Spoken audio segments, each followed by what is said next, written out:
93 years ago today, one of the greatest icons of the pre-modern era, a legend amongst legends, was captured, put under trial, and executed. This person has a laqab, this person has a title. He was called Asad al-Sahra, the lion of the desert.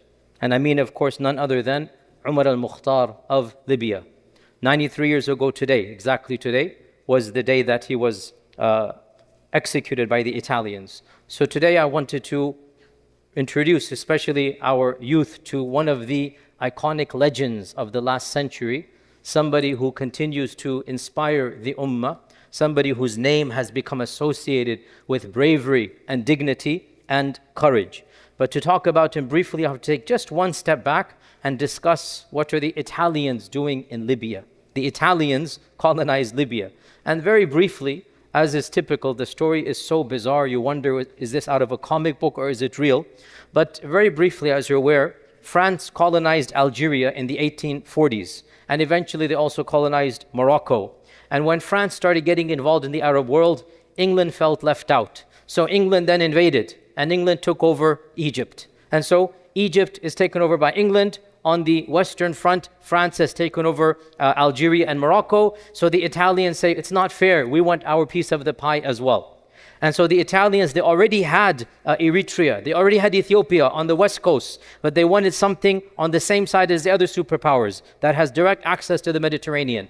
And so the Italians reached out to the British and the French, and they said, we're going to take Libya, we're going to arrange a deal. So they literally made a secret treaty. The Italians made a treaty with the French and the British that we're going to take over this land. And they had their internal agreements and whatnot. So the Italians then decided to engage with a tactic. Very briefly, they began ties. At this time, of course, Libya is under the Ottoman Empire. Libya is still under the Ottoman Empire. The Ottomans are on their last leg. They only have 10 years left to live, but they didn't know. The Ottomans did not know that. So the Ottomans are at the very end of their power is dwindling. And Libya is an outpost, which is surrounded by colonizers, right? Imagine, on the one hand, you have France. On the other hand, you have England. And Libya is all by itself there. And so the Ottoman Empire is already weak in Libya. So the Italians decide they're going to use a tactic. They start with treaties with the Libyans. They start building ports for the Libyans. They start making economic treaties. They start sending merchants. They start sending people to live in Libya with legal citizenship, legal visas and whatnot. And then they complain to the Ottoman Empire that our citizens are being harassed. Our citizens aren't being treated fairly. They sent an envoy to the Khalifa, to the Sultan of the Ottomans, that unless you rectify the situation of the Italians in Libya, we will take drastic action. And the Ottoman Sultan said, what is wrong with you guys? Libya is safe, everything is safe here. If this was all a tactic, they didn't realize it at the time. This is all an engineered ruse. Guys, you have to think a little bit more deeply. Do not take news at surface level. History teaches us the superpowers do very dastardly deeds. Today's incident in Lebanon, you see what is happening and how they are doing what they are doing. Do not be so naive as to presume the headline is what is correct here. And the Ottoman Sultan did not understand what's going on. What do you mean everything is fine? It's a safe country. But the Italians said, unless you protect our citizens, there shall be drastic measures. And so in September of this very month, September of 1911, September of 1911, Italy declared war against the Ottoman Empire. And they sent in the naval fleets to capture Libya. And of course, the Ottomans did not have the weaponry. They did not have the manpower. Libya already was at the very fringe of the Ottoman Empire. And the Ottomans were already dealing with a lot of internal issues. They had to deal with the issues going on in Greece, going on in Cyprus. Their own empire is collapsing. So much is happening within their own empire. They couldn't put up the defense. So within a day, the Italians invaded and took over all of the coastal towns. All of Tripoli and all of the coastal towns were taken over. The Ottomans did try, they sent in some troops here and there. The British in Egypt refused access. The Ottomans said, can we go through your land? The British said, no, we're not going to let you go. So how are they going to send in the troops when the Italians have the naval fleet here? So obviously, the Ottomans then, they had to just acquiesce and agree. They were forced to sign sign a treaty, and a year later, officially, the Ottoman Empire basically said, okay, we can't fight you guys, take it. So Libya was officially handed over in 1912 to the Italians. Now, in 1912, the Italians took over Libya officially. However, they didn't have control over the people. The people don't want the Italians there. And the coastal towns were taken by force. But how about the internal cities? How about the valleys? How about the entire provinces inside? And this is where our figure, Umar al-Mukhtar, comes into play. Because even though the Italians were able to by force take over all of the coastal cities, the inside towns, the inside villages, they kept on putting up fights. And they decided to elect amongst themselves an emir, and that emir was Umar al-Mukhtar. So where did he come into the picture? How could the Libyans elect Umar al-Mukhtar so quickly? How could they unanimously agree this is going to be our leader? Umar al-Mukhtar, of course, his story is legendary. As usual, the khatir is going to be very short. But very briefly, Umar al-Mukhtar was born in 1862 to a very prominent scholarly family, and his father and grandfather were shuyukh of the local place. He went to study Islam as a child, and he got involved with the Sanusi order. The Sanusi order is one of the famous Sufi tariqas of the time frame. His Shaykh initiated him into the order. He rose up in the tariqah. His Shaykh sent him to study in neighboring lands as a young man. And a lot of people don't know this, but he was studying, I believe it was in Chad or Senegal, I forgot which place, in his 20s. He was studying there, and the French invaded. So he fought a jihad against the French as a young man. As a young man, studying in another land, he got involved in fighting for the Muslims against the French. And it was at that age and stage where the people saw in him bravery and dignity and courage, and they gave him the title Asadus Sahra, the lion of the desert. This title was given to him not in Libya. It was given to him as a young man when he was fighting against the French. So they gave him the title Asadus Sahra, the lion of the desert. The French eventually won, so Umar al-Mukhtar had to withdraw back to his country of Libya, and there for the next 20 years, at that time, of course, the Italians hadn't come, so he teach the people. He became a Quran teacher, he became a Shaykh, he became a person of ilm and knowledge, and the whole area that he used to live in, one of the provinces of Libya, he was the most famous Shaykh of that vicinity. When the Italians therefore invaded, Umar al-Mukhtar was now in his late 50s, early 60s, right? So now a lifetime has gone by. And when the Italians invaded, the people went to him and they elected him to be their representative to fight against the Italians. So this was when an all-out offensive began that lasted more than a decade.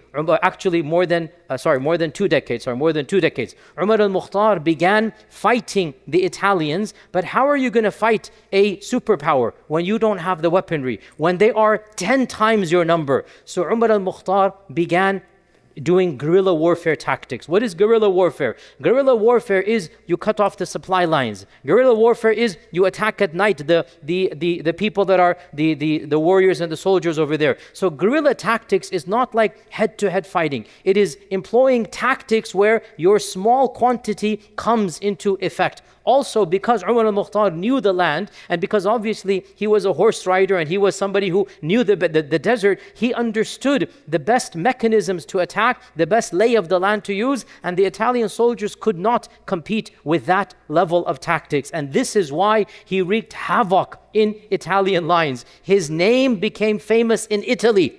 The newspapers had pictures of him in Italy, and the media began, calling him the terrorist, calling him the main instigator against the Italians. He became a household name across the world, even though he was in the desert fighting, the Italian forces here. And in one anecdote, when the Italians, asked him, or when his own people even, it is said, a negotiation was sent by because you have to realize here, the Libyan government officially is now pro-Italian, right? The people that are there, in Tripoli and whatnot, the Libyans have agreed, and Umar al-Mukhtar is not agreeing with his own people. Umar al-Mukhtar has gone against, the people that have sold Libya to the Italians, right? So negotiations are taking place, and one of his own people asked him, why are you fighting? You're not going to win. You know you're not going to win against the Italians, right? And he gave a famous answer. He said, I will fight as long as I can, and I will die. And if I die, I will leave behind others who will fight. For me, there is no such thing as surrender. I either win or I die. He gave this powerful example or metaphor. There's no such thing as surrender. For me, I either win or I die. I will not live a coward and a slave to the Italians. There's only two options for me. Either I live with dignity or I die at the hands of these people. I'm never going to acquiesce and surrender to these people. So his people took courage. They took shelter under him, and he continued this war for over 20 years. In response, the Italians increased the pressure. And in Italy, one of the worst fascist dictators of human history, and that is, of course, Mussolini. Mussolini comes into power. So Mussolini comes into power when Umar al-Mukhtar is waging war against the Italians. And Mussolini gives the green light to his general. His general is Rodolfo Graziani. Graziani is a household name in Italy. Everybody hates him. He is one of the worst generals of humanity because zero compassion. And of course, Mussolini tells him, do as you please. So Graziani employed what is called a scorched earth policy. Scorched earth policy means no mercy. We will not take any prisoners. Everybody will die that comes across us. We will kill men, women, and children. We will kill animals. We will scorch the earth. We will get rid of the trees. We will make the land uninhabitable. This is the scorched earth policy that Graziani used against the Italians. And to give you one simple example, the statistics indicate that before the war began, there were over 1 million goats and sheep in Libya. When Graziani starts his scorched earth policy, 90,000 are left. 90,000. In other words, 92% of the animals are killed. What do you think of the people? He's killing the animals on purpose so that people cannot eat. People cannot live, sustain. And Graziani started concentration camps for the first time in that region. He literally, just like you see in the videos, and here's another issue. Why is it that when we say concentration camps, only one peoples come in and only one land comes in, right? The fact of the matter is these concentration camps were before the ones in Germany. These concentration camps were before the ones under the Nazis. And hundreds of thousands of people were housed there with poor water, no sanitation, no medicine.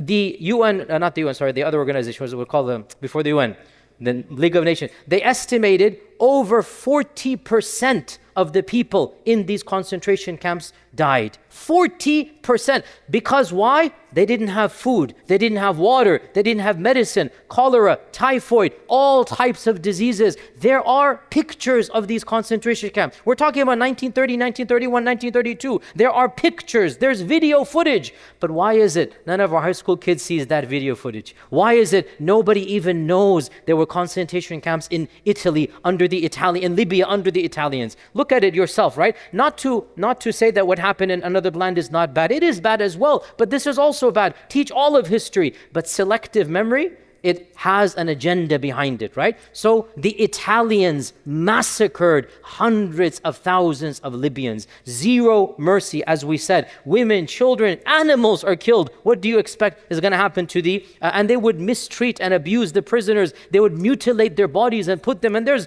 graphic footage, there's graphic, pictures. They would put the bodies of Umar al-Mukhtar's followers in every single city to make people, scared to join his camp. Every city would have mutilated bodies. They would burn it and desecrate and put those bodies there so that people do not join Umar al-Mukhtar's camps. So they continued to do so until finally in 1931 they set up an ambush and they managed to capture Umar al-Mukhtar in September of 1931. They captured him in an infamous battle called the Battle of Green Mountains in the area of Burqa. They captured Umar al-Mukhtar, and because they didn't want any chance of escape or any media propaganda, within 2 days, a sham trial, literally it was a media circus, all the media was there, they paraded Umar al-Mukhtar around everywhere, and then within 2 days they just decided to, or of course it was a done deal, they were going to execute him. And in the trial, all of the reporters, they remarked that the persona of Umar al-Mukhtar exuded dignity and nobility. He never once indicated any fear, any type of, cowardice. There was coming from him courage and dignity even as he's in his shackles. And the Italian reporters are remarking about this. There's so many pictures, of this trial as well. And even the reporters were impressed. And the judge asked him, do you not have any regrets? Don't you regret all that you have done? And he answered calmly that I have no regrets. I am not the criminal. You are the criminals here. I have done nothing wrong. I defended my land. I defended my people. I defended my religion. I have done nothing wrong. You are the criminals that have come and invaded my land here. And the way he responded with that courage and dignity, it shook even the reporters and the people in the room there. And the generals and the military leaders, even though they hated him, they also wanted to pose with pictures with him because they admired him. They hated and admired at the same time, because there is that notion of a noble enemy, right? So even though they wanted to kill him, there are pictures of the generals that are posing with Umar and Mukhtar at the same time, taking, it's not the selfie, but they're taking the picture with him because they want to have the honor that, oh, I'm standing next to Umar and Mukhtar. And of course, we're all aware that even as he was sentenced and he was walking to be hanged, there was not even an ounce of fear. And this is what impressed everybody. There was not any ounce of cowardice or fear. He was reciting his usual wird and Quran, and he stood on the gallows that he was going to be hanged by, and he said the kalima in a calm and dignified voice, and he met his end. Literally, today is the day, 93 years ago in 1931 when he met his end, and inshallah ta'ala he died the death of a shaheed. And so with his death, the resistance had to come to an end. There was no figure to replace him. Can you imagine the respect that he had, that when they got rid of him, the resistance fizzled out. The Italians officially took over the entire country. And in 1937, Mussolini himself visited Libya. He wanted to now show the world, this is my land. They changed the name of the country and they called it Italian Libya. The official name of the country was Italian Libya. 2 words, Italian Libya. And they had a flag, Italian Libya. And for 15 years, there was a country. There are stamps like this, there are flags like this. And Italy was the language of the country, and everything was in Italian. Italians are coming to live, in Libya. It is now their province. And so Mussolini wants to come and indicate to the world, this is my country and land. And so he arranges a festival. There's video footage, you can watch it online. This Mussolini is one of the worst dictators of human history, right? Everybody knows him. He's like cousins of Hitler in the same type of mentality. And so he marches into Tripoli, and there are rows and lines of people and entourage, and he comes in his car, and you can see all of the video processions, and astaghfirullah, but the shuyukh of the government are saying takbir and Allahu Akbar and giving him titles and honors. And when he arrives at the mosque and the palace here, right, the same shuyukh with their big turbans and big beards, right, they greet him and they bow down to him and they hand him a symbolic sword, and they call him, I'm not joking, they call him the defender of Islam. They award him the title Defender of Islam. There's video footage, I'm not making this up here, right? And he raises up the sword iconically. There's the image of Mussolini raising the sword as if he is protecting. And this is, by the way, Napoleon, if you listen to my library chat, Napoleon did something similar in Al-Azhar University 100 years ago. It's something similar. He stood on the mimbar of Al-Azhar and he goes, I'm going to defend Islam. Similar concept to this thing. By the way, if somebody says, how can the scholars and how can the Muslims of that time do this? Are you not seeing what's happening right now? Are you not seeing what's happening right now? I'm sorry, don't point fingers in the past. Open your eyes. Almost every, if not every country and superpower in our part of the world, who is it supporting? Which side is it supporting? Gaza or the apartheid regime? So don't think it's something different back then. It's the same thing, and their scholars are drum rolling for this reality of the apartheid state. So don't be surprised. You always have it. Nothing new. Just back then and here as well. So Mussolini then, takes this award, and the Italian Libya country lasts until World War II. It was only World War II because Mussolini sided with Hitler, and of course Hitler lost in World War II. Because Hitler lost, Italy lost. Because Italy lost, it lost Libya. SubhanAllah, look at how it happened here, right? So it lost Libya. The Allied forces propped up a king there. Eventually the king was overthrown by Qadhi in the 1960s, and the rest, as they say, is history here. One anecdote that you should, the youth here should be familiar with, I know all the adults are well know this because they grew up in this era. In 1981, the movie The Lion of the Desert was released by Mustafa Akkad. And The Lion of the Desert chronicled quite faithfully. It is actually quite faithful to the history. It's actually very well done. He hired historians and one of the most famous actors of Hollywood by the name of Anthony Quinn. Our younger generation has never heard of him because he's a previous generation. But Anthony Quinn was one of the superstars of Hollywood at the time in the 70s and 80s. And Mustafa Akkad managed to get him to play a role, and it was all about Umar al-Mukhtar, all about Umar al-Mukhtar. And this movie was released in the public theaters in America. It was a proper movie. It wasn't just like a, for the Muslim world. It was an actual box office movie. You could go and watch it. It shaped the entire perception of Islam. And of course, it was dubbed into Arabic and other languages, and it was a massive hit in the Arab world as well. I know every one of us above the age of 30 watching this movie, it affected us immensely. It is one of the most powerful movies. I know my critics are going to cancel me for this, so go ahead and cancel me. But for those of you who watch movies, the 0.01%, good for you, don't watch them. For those who are watching, if you're going to watch anything, you must watch The Lion of the Desert. It is one of the most powerful movies that moves you, shakes you. You're going to be crying by the end of that movie. I speak to the youth especially. Stop watching your useless stuff on HBO and whatever. If you're going to watch, then watch something like this. This is a movie that teaches you lessons. It teaches you morals. It teaches you the reality of Umar al-Mukhtar, and the acting that was done was super great. The guy who, Anthony Quinn, did an amazing job of acting, and it really shows you a portrait of history. And by the way, another complicated issue, and I say this because again, my job, my role here is not just to preach to make you feel happy. My goal is to make you think and to better the ummah by sometimes doing things that are complex. Mustafa Akkad is a complex figure. Mustafa Akkad is a complex person. He was a Syrian American, came here in the 60s, studied in Hollywood and in UCLA, went into Hollywood. He was a Muslim, obviously he's a Muslim. He's also the director of a series of movies that are very popular. Does anybody know which ones? Halloween. Every single one of them, Mustafa Akkad is the director or the senior director or something in there. Every one of them, I think all 7 of them. He was a big name in Hollywood. And he also had something of Iman in his heart. He didn't have to do this movie and the other movie, which is what? Which movie? The Message. The Message. See, this is the complexity of real life. Real life is not just Angel Jibreel and Shaitan. Real life has complex people. People that, may Allah forgive, without a doubt, there's things in that movie that without a doubt, there's no justification. And I know my critics are going to love this and as usual cancel and CIA agent and whatnot. A'udhu billah. But I'm teaching a reality. I'm teaching a reality. Somebody else couldn't have done what he did.